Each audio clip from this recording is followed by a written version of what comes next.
Oi, Alan, bem-vindo.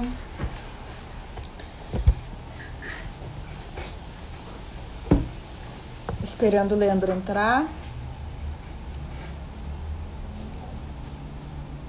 Como é que tá o clima por aí, Alan? Aqui tá chovendo. Vamos ver se... Bom, tomara que não caia, né? Enquanto a gente estiver aqui, porque sabe como é que é por aqui, né? Deu uma nuvem no céu, a internet não quer funcionar. Vamos lá. Que diferente. Então eu cortei, só que ele tá meio espantalho hoje. Aqui tá. Então. Pois é, um climinha bom pra. Oi, Nivaldo. Que bom que você tá por aí, Nivaldo. Era pra ter sido contigo hoje, uma pena que você não pôde, né? Bem-vindos, bem-vindos, bem-vindos. Estou esperando o Leandro entrar. Mas enquanto isso, né? Vamos falando sobre bambu, né? Hoje eu já quis dar uma introduzida sobre o tema lá no grupo. Oi, Ale, bem-vindo. Quanto tempo?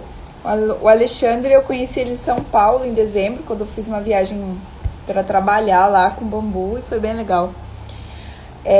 Obrigada, Alexandre. Obrigada pelo reconhecimento. Aprendi muita coisa contigo também. Boa noite, Sítio Amora. Quem tá por trás do Sítio Amora?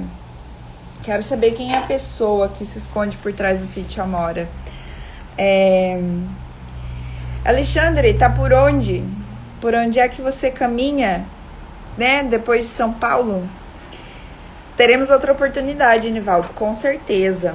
Com certeza. E com certeza também vai ser bom, vai ser gostoso, né? Oi, ó, essa Ilda que entrou minha avó, obrigada, avó. Oi, vó. Deixa eu ver se o Leandro aparece. O Leandro, assim, ó, como nessa região toda tá chovendo, e é uma região em linha reta relativamente próxima, então talvez pode acontecer do Aristides, pode chamar de Ari. Aristides, de onde você está falando? Então, como por aqui tudo tá chovendo, né? Então, talvez o Leandro não apareça por causa da internet. Mas não importa. Assim, a gente vai conversar igual sobre bambus construtivos. Vai ser uma troca gostosa do mesmo jeito.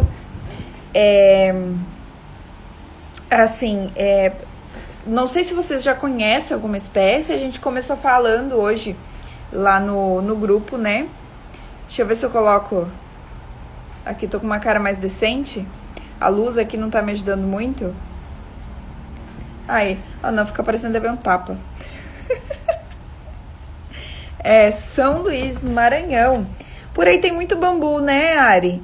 É famosa uma foto de uma estrada que ela é toda bordeada de bambu. E se eu não me engano é um bambu zatudoides, que é um bambu muito bom.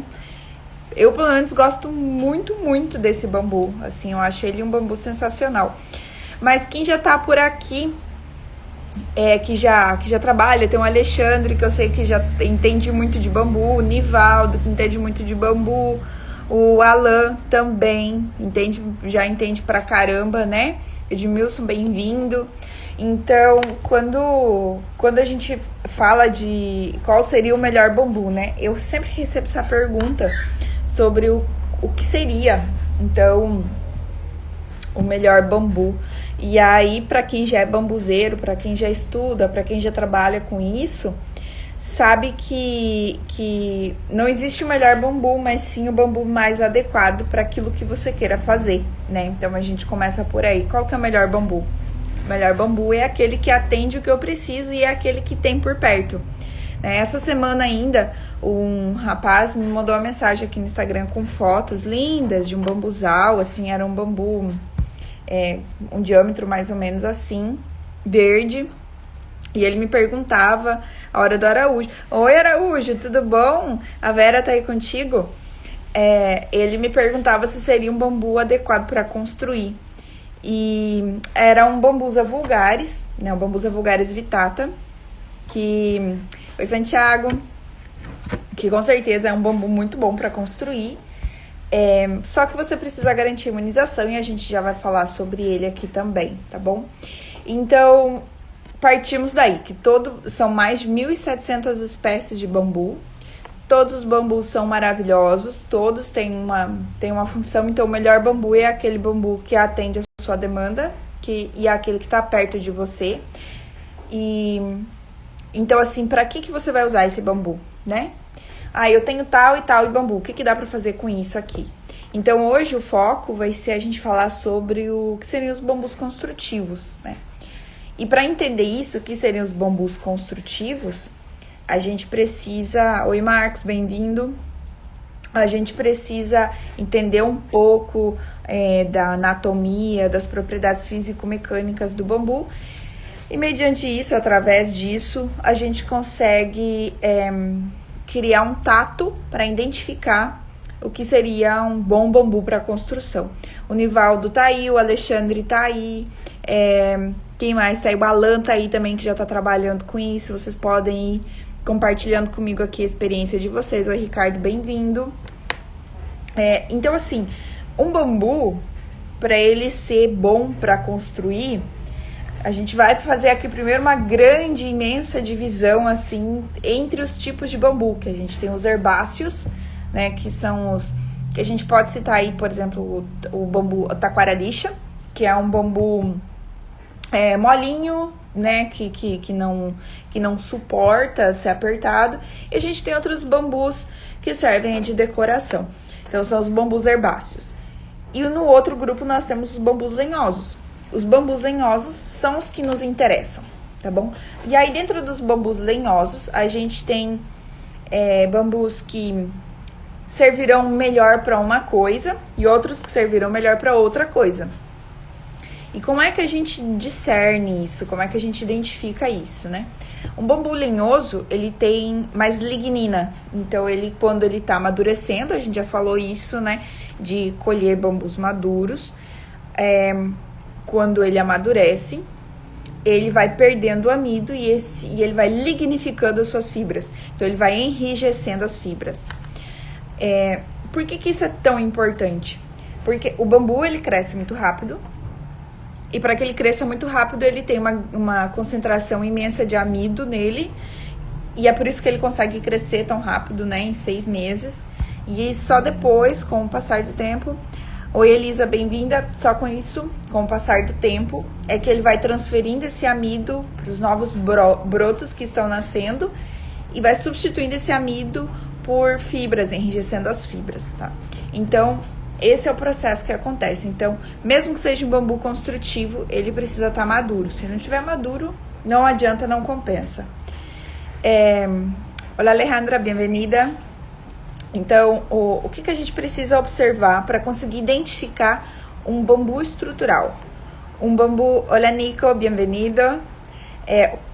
Como é que a gente identifica um bambu construtivo?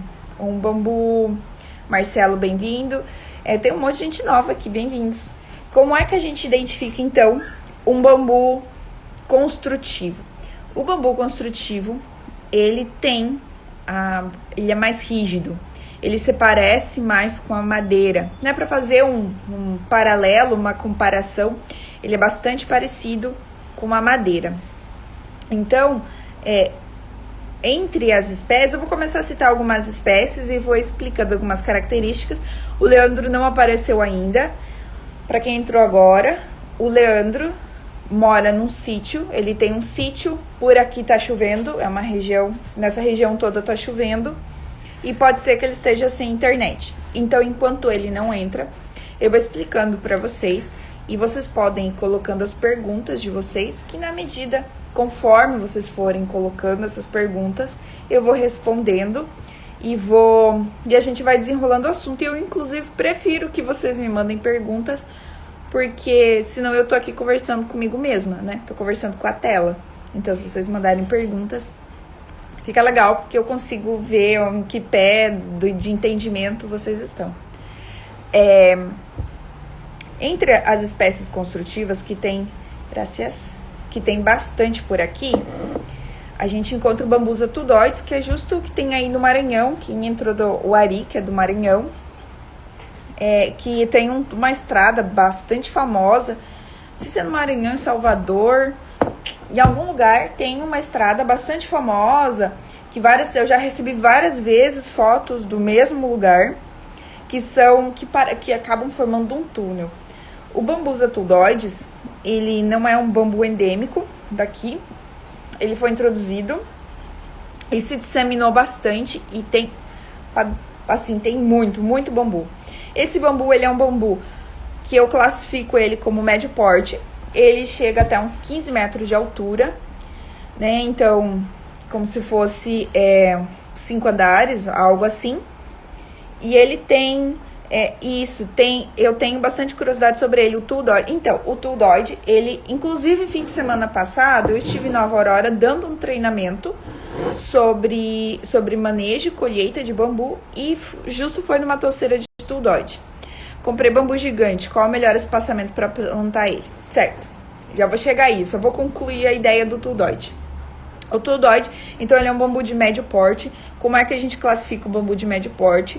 A altura aí entre 15 e 20 metros de altura, tá? É um bambu que a gente considera médio porte. E diâmetro, ele chega a ter aí 6 centímetros do máximo de diâmetro, tá? O que seria algo assim, 6 centímetros.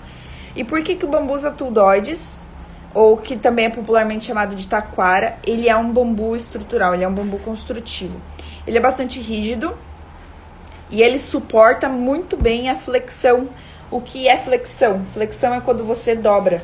Então, por exemplo, esse cabo aqui, ele suporta muito bem a flexão, né? Que é essa dobra.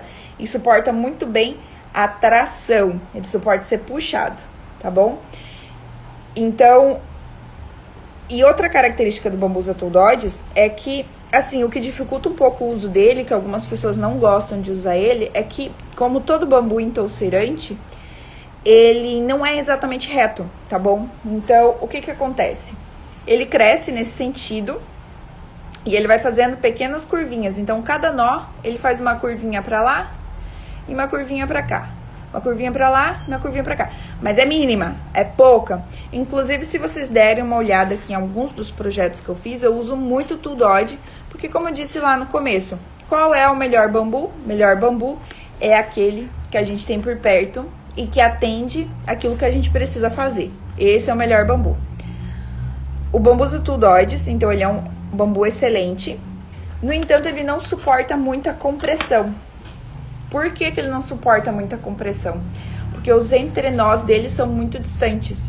Então, você tem de um nó até o outro nó, você tem uma distância grande, sabe? É grande e que na hora que você comprime, essas fibras se abrem. Lembrando, né? O bambu são várias fibras, várias fibras que estão todas no sentido longitudinal e tem os nós que amarram essas fibras. Então, são os nós que dão a capacidade de compressão. No restante, é um bambu que suporta muita tração, muita flexão, só que suporta pouca compressão, porque está muito distante os nós, tá? Em relação à concentração de amido, o bambusa tudoides tem pouco amido, o que não descarta a necessidade de imunização, tá bom? Ele é um bambu, ele é uma grama, ele é um cereal, ele continua sendo perseguido, continua sendo desejado pelos carunchos, então não tem como escapar disso. Você tem que imunizar, mas tem pouco. Se a gente comparar um bambusa tudoides com bambusa vulgaris, assim, eu tô te falando por experiência, tá? Eu não li nenhum trabalho científico que fale sobre isso. Então, assim, se a gente for comparar, eu comparando na minha experiência o bambusa vulgaris e o bambusa tudoides, o tudoide, Anastácio, bem-vindo, Sueli, bem-vinda, Alzene, bem-vinda. Comparando, ele tem menos, não descarta imunização, porém, no entanto, se você quiser usar numa construção temporária, e para isso você não vai imunizar, né? Porque é uma construção temporária, a temporária vai durar mais. É muito bom, é um bambu muito bom, tá bom? Já aproveitando aqui o gancho do bambusa vulgaris. Só antes eu vou responder aqui, comprei bambu gigante, qual é o melhor espaçamento para plantar ele? Se a tua intenção usar em agrofloresta, ele tem um espaçamento maior. Mas se a tua intenção para colher as varas, fazer a colheita das varas, eu recomendo de 4 a 5 metros. Você pode colocar até 6 metros de distância, uma planta da outra. Se você tá falando do Dendrocalamus asper, que é o bambu gigante que a gente tem no Brasil, ele é um bambu de grande porte, que pode, em condições ideais, chegar a 40 metros de altura. Então, você precisa plantar bem espaçado para você poder manejar esse bambu. E, claro, entre os bambus você pode plantar muita coisa. A gente tem os sistemas agroflorestais, que são maravilhosos e que, né, assim, tem um monte de sugestão, de oferta, de possibilidades que a gente pode implementar e consorciar o bambu com outras plantas. Morada natural. Quem está por trás da morada natural? Quero saber quem é a pessoa que está por trás da morada natural. Bem-vindo. E aí, então, a gente estava falando antes do Bambusa tuldoides, que é um bambu que eu gosto muito de construir. Gosto muito porque ele suporta muito bem a flexão e a tração. E tem muito por aqui. Então, é um bambu de médio porte, fácil de trabalhar, oferece poucos perigos para os colaboradores que vão fazer a colheita. Ele é leve para você poder fazer a construção com poucas pessoas também. Então, eu gosto muito do tuldoides, ele é um dos meus queridinhos. Aí, a gente estava falando do Bambusa vulgaris, que também é um bambu que tem muito. Inclusive, essa semana eu recebi fotos desses bambu e a pessoa me perguntava: que bambu é esse? Era o Bambusa vulgaris. O Bambusa vulgaris é o também popular brasileirinho, ou bambu imperial. É aquele bambu que todo mundo é apaixonado, porque é verde e amarelo, é a coisa mais linda. Oi, Priscila, bem-vinda! Que bom você por aqui, Priscila. O bambu brasileirinho, ele tem o verde e amarelo. É lindo, lindo, lindo, lindo. E a vontade que dá é de que a gente pudesse construir com esse bambu e conservar essa coloração. Muito embora não seja possível, porque já matando essa curiosidade, né? Esse bambu brasileirinho, ou nome científico, Bambusa vulgaris vittata bicolor, quando seca, ele perde essa transição de seiva, perde a coloração e vai ficar numa tonalidade amarelinha como todos os outros bambus, tá bom? Marcelo Domato, plantei algumas mudas de giganteus aqui. Tem alguma dica sobre o manejo dele? Tem apenas o ano, achei pouquíssima info sobre o cultivo. Marcelo, primeiro ponto. Dificilmente vai ser o giganteus. Muito provável que não seja o Dendrocalamus giganteus, mas sim o Dendrocalamus asper. Por que eu te digo isso? Porque tem muita gente vendendo gato por lebre, tá bom? Se você não viu a planta mãe desse bambu para ter certeza que seja um giganteus, muito provável seja o Dendrocalamus asper, que é um bambu tão maravilhoso quanto, tá? Só que mais disseminado, mais adaptado ao nosso clima. O Dendrocalamus asper é o meu bambu favorito. Ele é o terceiro maior bambu. Até se vocês procurarem aqui nos destaques, tem um history que é sobre o ranking dos gigantes. E ele ocupa o terceiro lugar. Em primeiro lugar, a gente tem o Dendrocalamus cínicus, que é o maior bambu do mundo. Depois a gente tem o Dendrocalamus giganteus, que é esse que você mencionou, Marcelo. E aí a gente tem o terceiro, em terceiro colocado, o Dendrocalamus asper, tá bom? Que acredito que seja o teu caso. Mas me chama depois em particular, me manda foto das mudas, me conta um pouco de onde você comprou essa muda, pra gente, porque se for giganteus eu também quero, tá? Eu também tô em busca desse bambu. Ele é um bambu grande, você plantou até apenas um ano. O que vai acontecer com esse Dendrocalamus que você plantou aí, Marcelo? Ele vai levar de 4 a 7 anos para essa planta mãe, para essa planta toceira ficar completamente madura, tá bom? É um bambu entosserante, de grande porte. E o que é entosserante? Porque tem bambus que são alastrantes, como a cana da Índia. A cana da Índia, ela se alastra e também é invasora.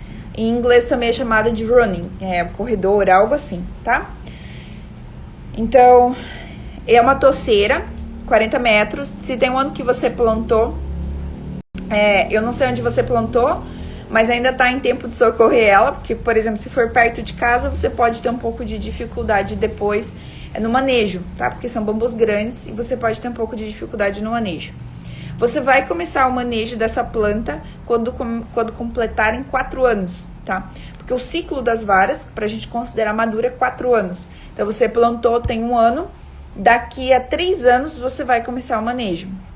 E aí, o manejo que você vai começar, vai fazer é retirar essas varas que nasceram agora e vai deixando o miolo da toceira sem as varas velhas, tá? Porque a toceira, característica principal, é das varas irem nascendo sempre pro lado de fora, tá bom? Ela vai nascendo, tá aqui o miolo e ela vai nascendo aqui fora. Essa é uma característica dos entoucerantes.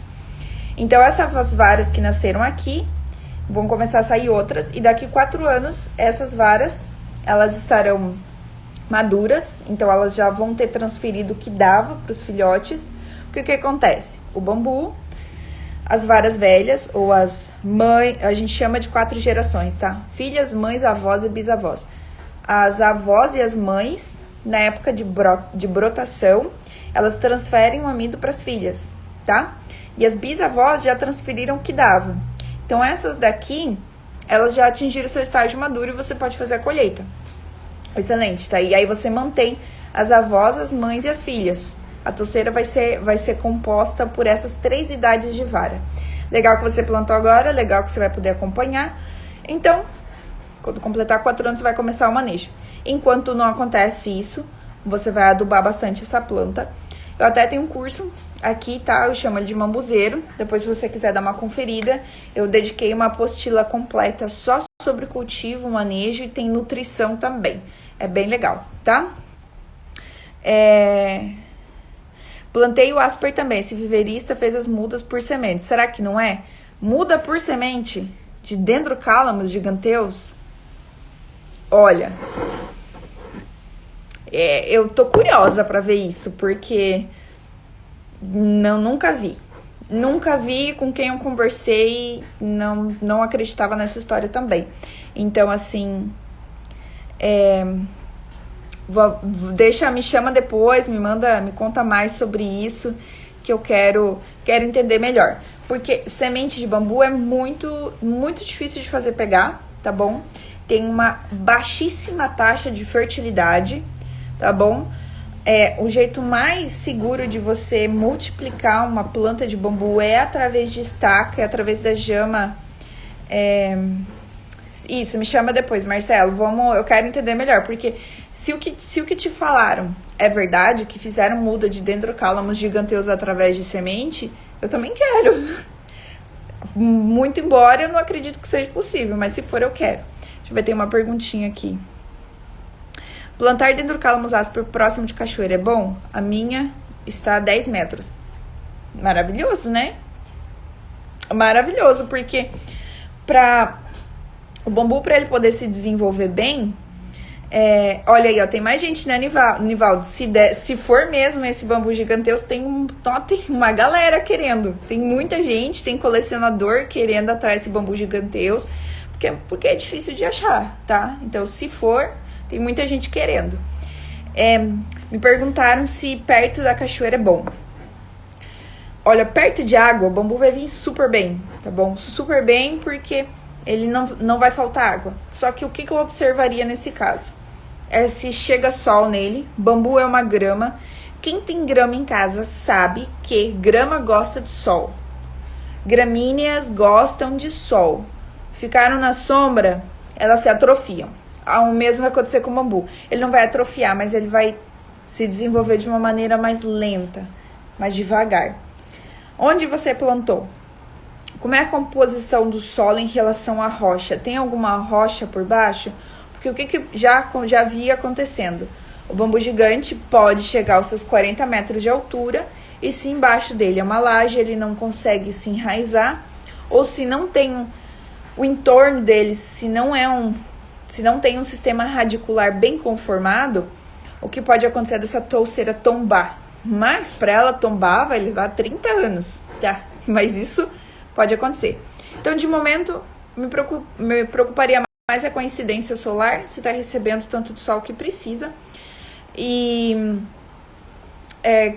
e com a nutrição, né? Tá a 10 metros da cachoeira, mas o solo tá bem conservado. Tem fósforo, tem nitrogênio, tem potássio, tem micronutrientes, tem matéria orgânica ao redor. E é por aí, tá bom? Se tiver tudo isso, show de bola. E aí a gente vai pro manejo pra fazer essa coisa, pra fazer esse bambu se desenvolver bem, tá bom? Então o bambu, o Dendrocalamus asper, por exemplo, que eu tava falando, né, que é o meu bambu favorito, ele é um bambu construtivo maravilhoso, sensacional, e ele é uma estrutura pronta em si próprio. Então, ele é um pilar pronto, ele é uma viga pronta, ele tá feito. Eu sou suspeita, né? Mas pra mim o bambu é a estrutura, uma das estruturas mais inteligentes da natureza. Não tem engenharia humana que supere a maestria que é o bambu. Porque se você observar o Dendrocalamus asper, por exemplo, né? A gente tá falando do Dendrocalamus asper agora. É um bambu entosserante, é grande porte. As paredes dele são bastante espessas e quanto mais para base, mais grossa é essa parede. E os entrenós são mais próximos. Eu falei do bambus atudoides, que ele funcionava muito bem para flexão, né? Funcionava muito bem aqui para flexão, funcionava muito bem para tração, mas não era muito legal para compressão porque os entrenós estão muito distantes. Então isso não acontece com o Dendrocalamus asper, porque ele tem os nós mais próximos. Então, se ele tem os nós mais próximos, ele suporta... Eu preciso fazer muito mais força para romper. E ao mesmo tempo que esse nó tá suportando essa compressão, né? Imagina assim, um monte de flechinha. Isso daqui é a gravidade puxando esse peso para baixo. É o nó que suporta isso, tá bom? E aí, ao mesmo tempo que eu tenho os entrenós bem próximos, eu também tenho umas paredes que às vezes chegam a 3 centímetros de espessura. Então, o Dendrocalamus asper, quando eu vou fazer colheita e manejo, eu já explico. A gente tem 3 estruturas prontas na vara, assim, de cara. Claro que você pode cortar muito mais, vai depender do tamanho, um monte de coisa. Mas do meio para base, você tem pilares prontos, você tem colunas prontas, porque as paredes são mais grossas, os entrenós são mais próximos.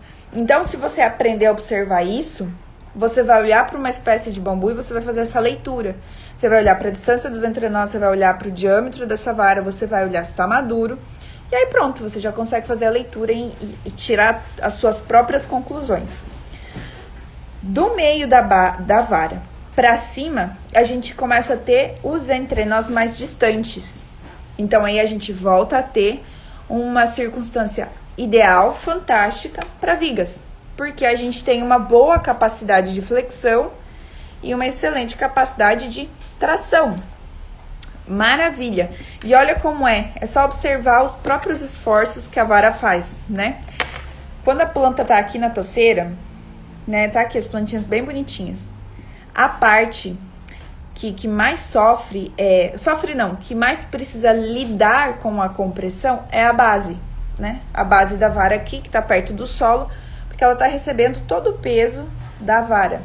Ela precisa canalizar. Então, ela se desenvolve, cresce e se desenvolve, se preparando para a compressão. Enquanto que a ponta das varas aqui em cima, o vento tá chacoalhando de um lado para o outro, fazendo o trabalho de flexão e de cisalhamento. Cisalhamento é esse movimento aqui, tá? Então, a ponta da vara, do meio da vara para a ponta, ela tá balançando. Então, esse meio aqui, ó, ele tá sendo treinado, condicionado para suportar essa flexão. E aqui na ponta da vara, onde a gente tem um monte de folha, ela tá sendo puxada. Então, ela tá sendo treinada, condicionada a suportar a flexão. Se vocês entenderem esse conceito, vocês vão olhar para os bambus e a própria planta vai te dizer para quê, para onde, para que ela serve, como é que ela vai funcionar. Você vai olhar para uma peça e vai olhar para a base dela e vai entender, olha, os entrenós aqui é porque essa vara era muito pesada, então os entrenós aqui precisaram ser mais próximos para suportar a compressão, que é esse movimento aqui de cima para baixo. O meio da vara, ele dobrava mais, então se eu usar para uma viga, ele vai suportar legal, né? Ou ele era mais puxado, então se eu aplicar num telhado, que está recebendo esse esforço, ele vai trabalhar legal. Então, esse é um bambu estrutural.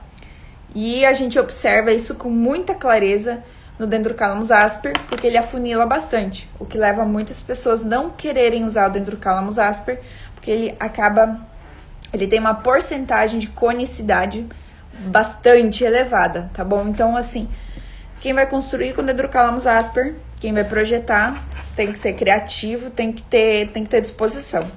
Deixa eu ver o que o Nivaldo falou. Foi o que aconteceu com a toceira que vou cortar. Foi plantada em cima de um lajeado, não resistiu aos ventos fortes. É isso que acontece. Então, eu tava falando aqui das trações, né? Se a planta não consegue enraizar, ela tem um monte de folha. Começa a ventar, começa a puxar, puxa. E se ela não tá bem firme aqui embaixo, se o entorno não tem um sistema radicular, se ela não conseguiu aprofundar as raízes, vai vir um vento e vai tombar essa toceira. Pode levar muitos anos, pode nunca acontecer, mas tá aí o risco, né? Tá aí as possibilidades. Então, a gente falou do bambus atodoides, que é um bambu eu considero em médio porte. A gente falou do bambus vulgares, que eu já considero médio grande porte. Falamos dos dendrocálamos, né? Lembrando que dendrocálamos, bambusa, filostaques são os gêneros, tá bom? E dentro de cada gênero, a gente tem as espécies. Então, dentro dos bambusas, nós temos bambusa tuldoide, temos bambusa vulgares, e já vou citar aqui um terceiro, porque também tem bastante por aqui. E no sul do Brasil, e nessa região aqui adentrando a Argentina e Paraguai, que a gente sofre com a geada, ou seja, a gente tem muito calor, mas quando faz frio tem uma geada severa, então dificulta o plantio, dificulta o cultivo com o bambu. A gente também tem, então, depois o bambusa tuldoides, que se adaptou super bem, bambusa vulgaris se adaptou super bem, no entanto, tem muito amido, então tem que ser muito mais caxias com a imunização. A gente tem o bambusa oldame. O bambusa oldame, ele é um bambu que suporta aí uns 6 graus negativos, ele suporta geada, então ele se adapta muito bem. É uma toceira, não é um bambu grande demais, então assim, não... eu fiz uma colheita esses tempos de bambusa oldame, a gente colheu em torno de umas 60 varas. Colheu muito bambu, assim, o caminhãozinho não cabia mais, saiu empinado. E o motosserra não funcionou, e a gente fez toda a colheita só com serrinha. Então, o bambusa oldame, ele é um bambusa tuldoide, só que um pouquinho maior.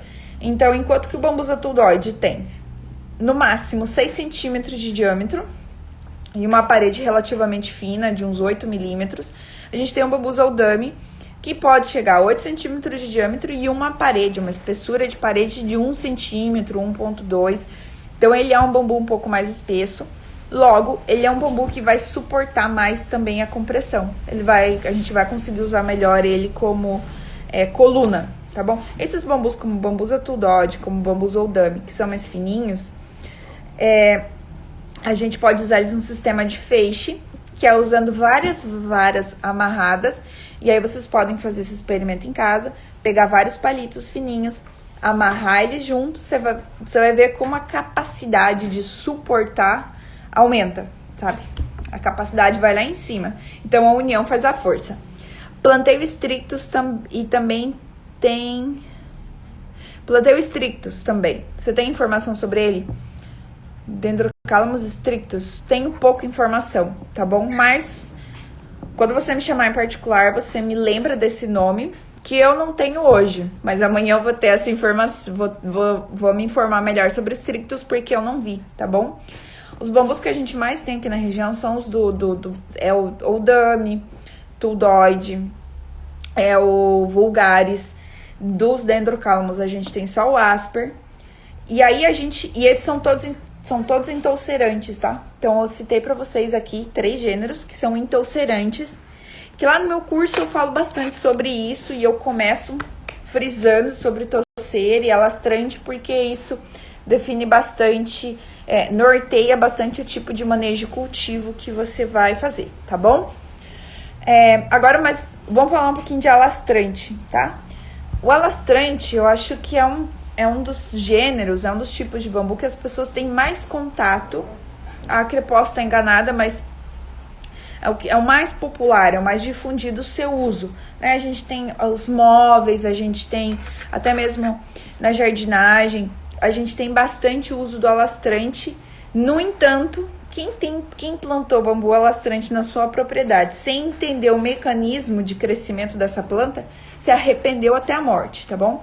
Porque o bambu alastrante ele também é conhecido como bambu invasor. Então, assim, você planta uma plantinha, uma mudinha, e ele se transforma tranquilamente, sem muito esforço, em 1, 2 hectares no piscar de olhos, tá bom? Então, o manejo requer, não é que nem antocerante que você não faz manejo e você só vai ter uma planta congestionada, não é o caso. Se você planta um alastrante, ele invade uma floresta, tá bom? Ele vai invadir.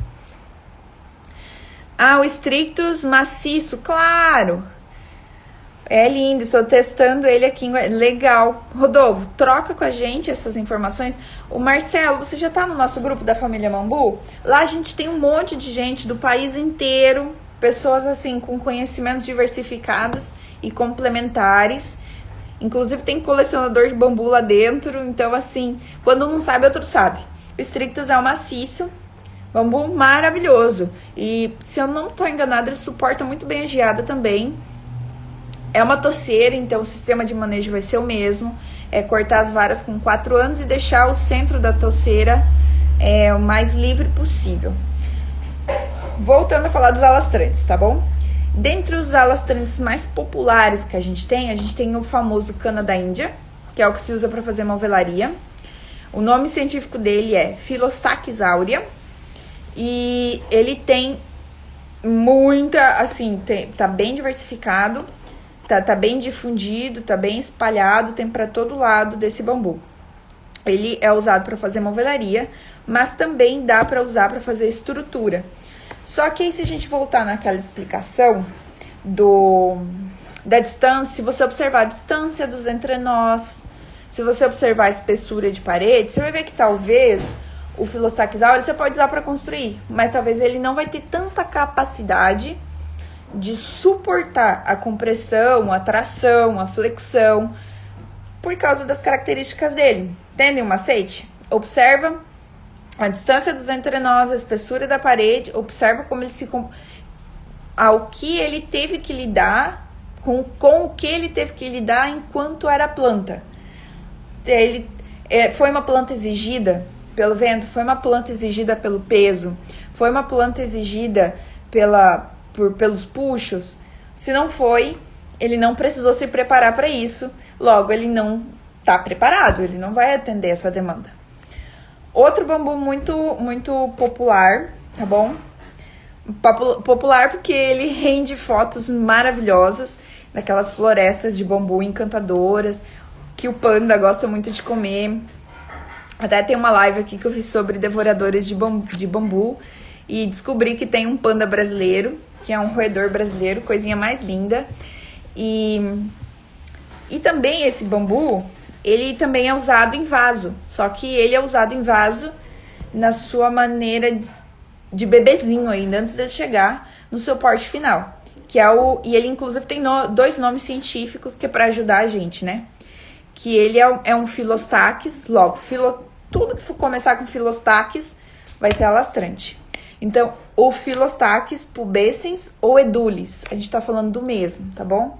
Então, assim, tanto edulis quanto pubescens é o mesmo e é o famoso popular moçô. O bambu moçô, vocês já devem ter visto em vasos, em jardinagem, em que ele é retorcido. E isso é feito de maneira proposital. E eu vi uma vez uma foto de uma casa que foi abandonada, em que o casal tinha esse bambu plantado no seu canteirinho, assim, tinha uma plantinha de bambu tortinho, e o casal saiu e ficou muito tempo sem voltar, ficou anos sem voltar. Quando voltaram, esse bambu tinha se desenvolvido e tinha atravessado a sacada de cima, foi embora, se desenvolveu.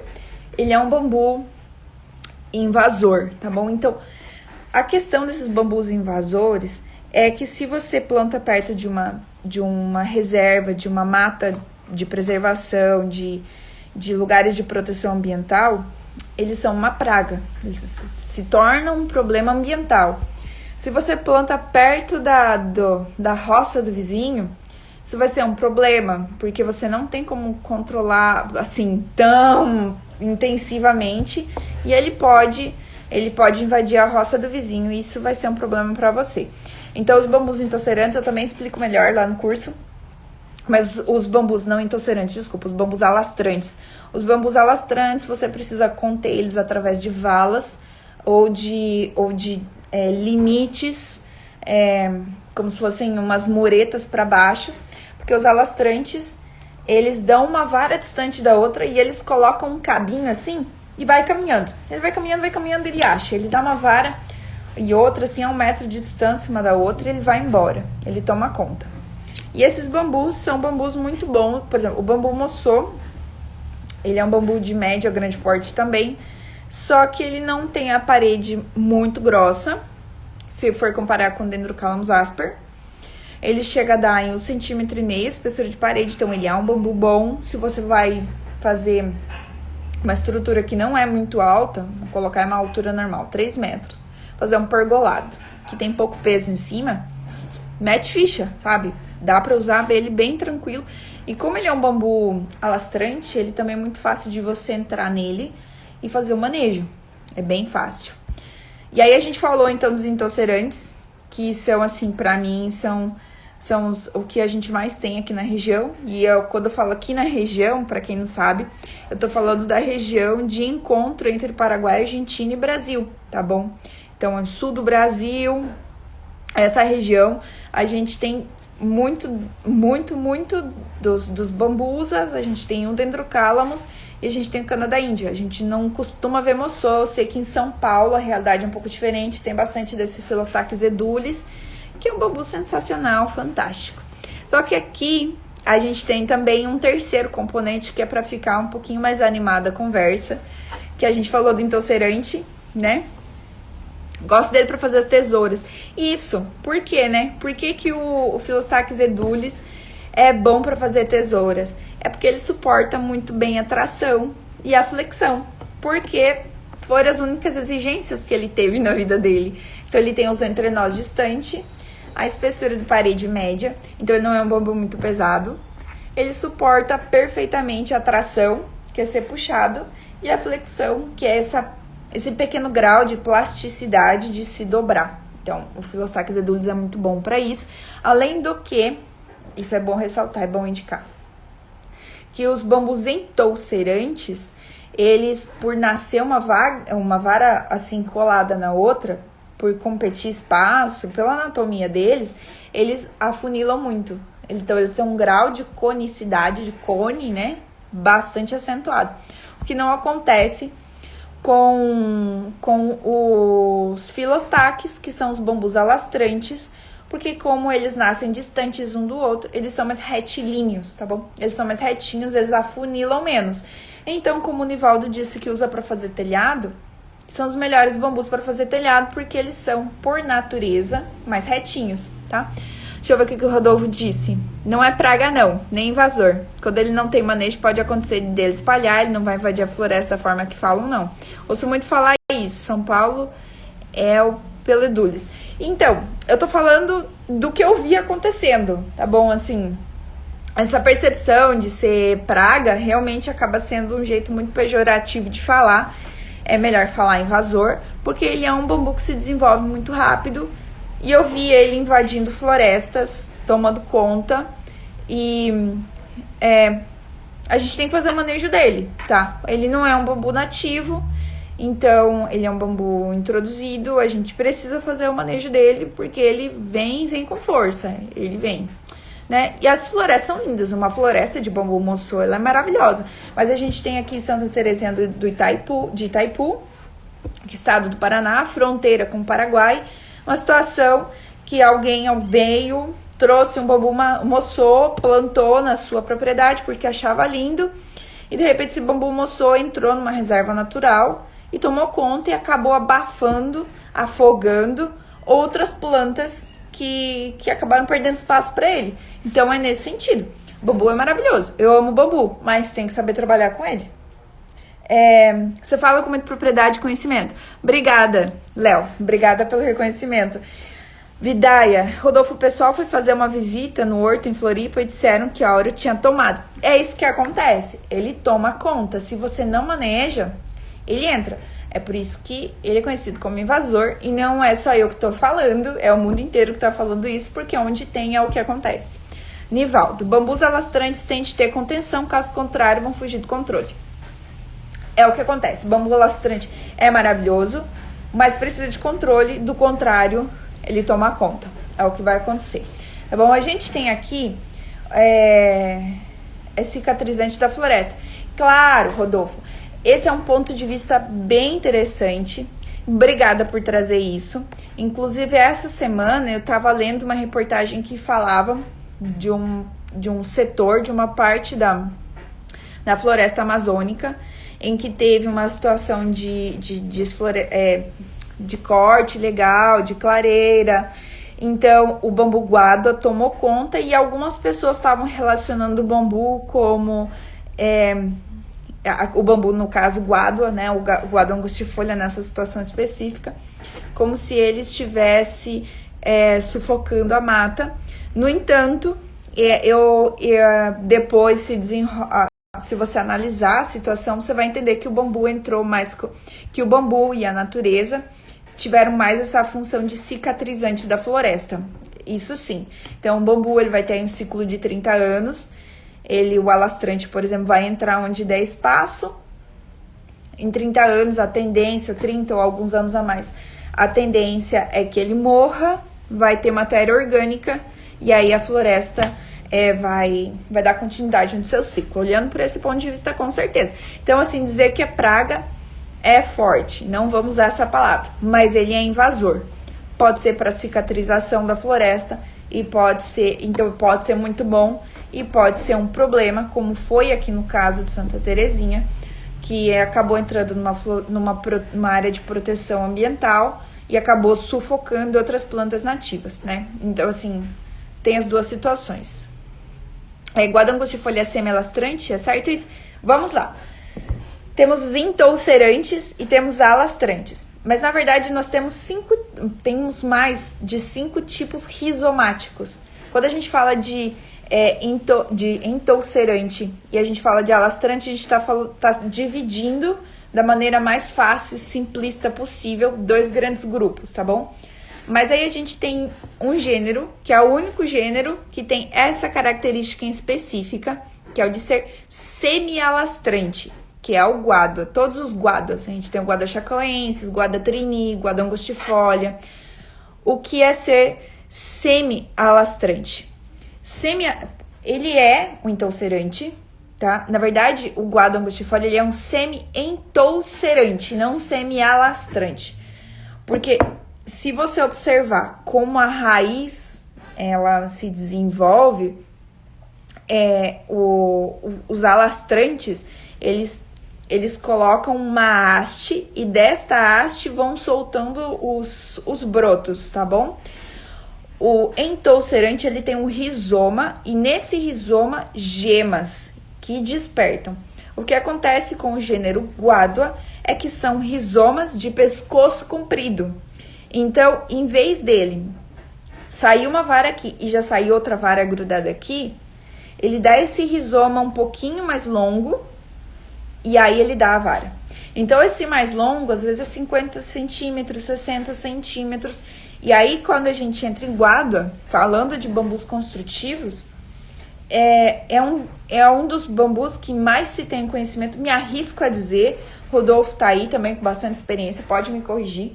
É o bambu que mais se tem conhecimento e mais explorado a nível mundial. Porque a gente tem Equador, Bolívia, Colômbia e México, se eu não me engano também, que exploram profundamente esse bambu. A Colômbia, por exemplo, ela tem uma norma técnica extensa e detalhista só sobre essa espécie dentro desse gênero, que é o guadua angustifolia. Aqui nessa região de Tríplice Fronteira, a gente tem outros guaduas. Eu tive a oportunidade esse fim de semana, por exemplo, de conhecer o guadua trini, que justamente está em época de floração, o que indica que as varas já estão morrendo, então o que indica que ele está encerrando um ciclo de 30 anos Prestes a iniciar outro. Foi lindo, assim, eu fiquei muito emocionada. Mas a gente tem o Guadua trini, a gente tem o Guadua chacoensis, que é o nosso, eu chamo de irmão gêmeo do Guadua angustifolia, porque o que muda é um pouquinho o diâmetro e a coloração das folhas caulinares. É o melhor para construção, mas aqui no estado do Rio Grande do Sul não vinga. Então, Nivaldo, eu acho que não vinga o angustifolia, mas talvez esse chacoensis sim, porque esse chacoensis ele é nosso, ele é endêmico. Logo, se endêmico, tá adaptado à nossa situação climática, né? Tá adaptado ao nosso regime de chuva, de seca, de frio. Então, mas como é um bambu que tá relativamente ameaçado, né? Tá ameaçado, a gente precisa desenvolver um pouco mais. Vamos ver se a gente consegue fazer isso aqui com as instituições de ensino. Vamos ver se a gente consegue fazer acontecer o desenvolvimento do uso do Guadua chacoensis. E aí, vamos observar a anatomia, né? As propriedades físico-mecânicas desse bambu para entender por que ele é tão maravilhoso.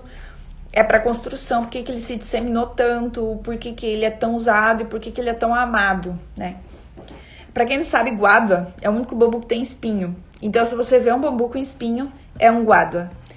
Pode ser trini, chacoensis, angustifolia, tem vários. Dentro desse gênero tem vários. Mas é o único gênero de bambus que tem espinhos. E os espinhos são ferozes, são fortes, furam botina. Tem que ir com parcimônia, tem que ir com cuidado.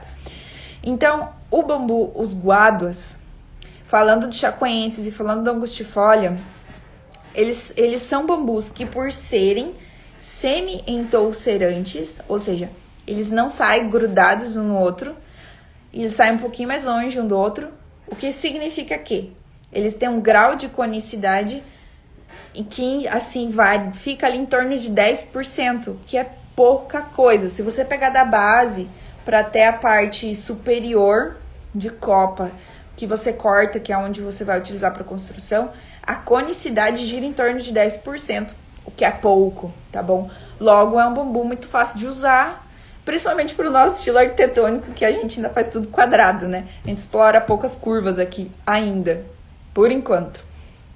Então, é um bambu com pouca conicidade, é um bambu que tem...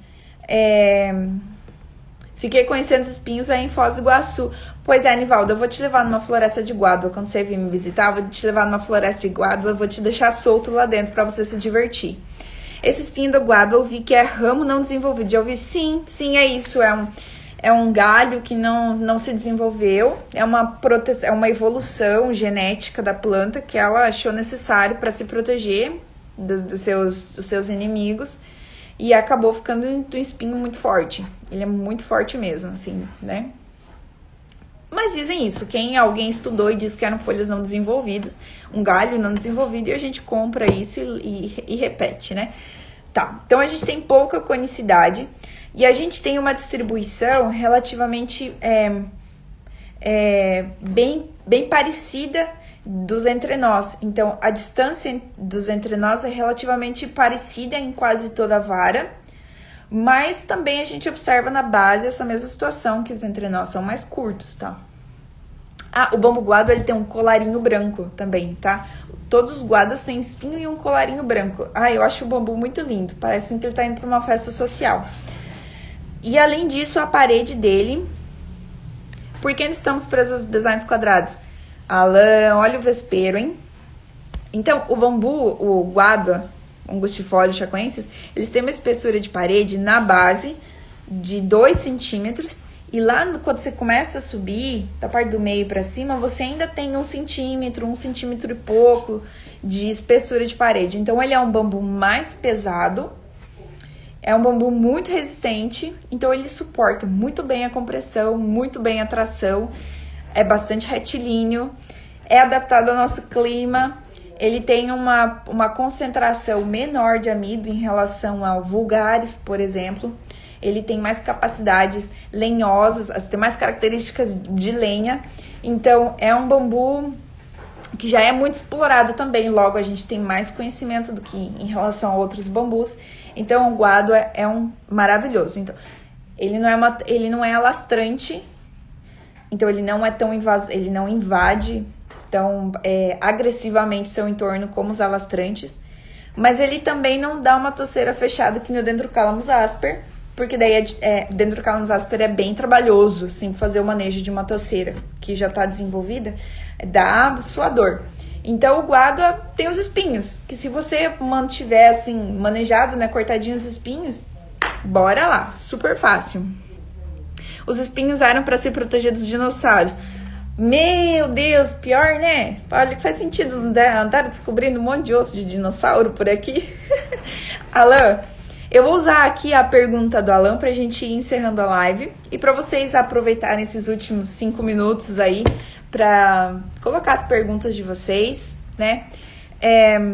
Como eu fiquei esperando o Leandro, eu também não tinha separado fotos dos bambus. Se eu desconfiasse que eu ia estar sozinha na live, eu tinha separado foto dos bambus para mostrar para vocês, mas me comprometo aqui durante a semana ir colocando nos stories, então fiquem de olho. Vou colocar sobre os bambus que eu falei aqui na live, falar sobre os guados, sobre os bambus, sobre os filostaques, os dendrocálamos, né? Vamos colocar aqui nos stories para vocês consolidarem o aprendizado. Pode me colocando as perguntas aqui também, ou me chame em privado, enfim, quem não tá no grupo da família Bambu, entra também. E enquanto isso, vou usar a pergunta do Alan aqui pra gente refletir um pouco, né? Por que ainda estamos presos aos designs quadrados? Não tô sozinha, não, verdade, Nivaldo. Não, vocês foram super participativos. Eu quis me referir com a cara sozinha aqui na tela. Foi isso que eu quis dizer, tá? Não que eu estive sozinha de fato. Inclusive, muita gente. Obrigada, tô muito feliz. Eu quero perguntar pra vocês isso. Por que a gente ainda tá preso aos designs tão quadrados? Por que que as nossas casas, sabendo que todo o nosso corpo é curvilíneo, as nossas pernas são redondas, a gente é cheio de curva, a natureza é cheia de curva e a gente mora num lugar quadrado de cima e embaixo? Por que é que a gente ainda faz isso? E por que será que a gente não se deu conta de que talvez, hipoteticamente, isso não seja tão confortável assim? Onde é que tá a raiz disso? Onde é que nasce isso? Né? Eu não tenho resposta para isso, mas eu reflito sobre isso. Bambu gigante pode ser usado para estrutura residencial? Pode e deve, Felipe. Pode e deve. Bambu gigante é maravilhoso, é uma estrutura própria, pronta em si própria. Ele é uma coluna pronta, ele é uma viga pronta, ele é fantástico, tá bom? Gente, a minha bateria tá indo pro fim, daqui a pouco o Instagram me corta daqui também. Quero agradecer a presença de vocês aqui hoje, pela troca, pelas perguntas, pela conversa. Não me senti sozinha, me senti muito acompanhada e quero desejar uma noite. O guado é o mais indicado, não? O bambu mais indicado, Felipe, é o bambu que você tem por perto. Esse é o bambu mais indicado. O guado é o bambu mais estudado e mais difundido, que tem o seu uso mais difundido e a gente tem mais estudo, tem mais norma técnica e é um bambu maravilhoso. Mas se o que você tem por perto é um bambus vulgares, esse vai ser o mais indicado para você. Só que tem que imunizar. Todo bambu você tem que colher maduro e imunizado e não tem choro nem vela para isso. Gente, boa noite para vocês, bom descanso, obrigada pela troca de hoje. Até quarta-feira que vem.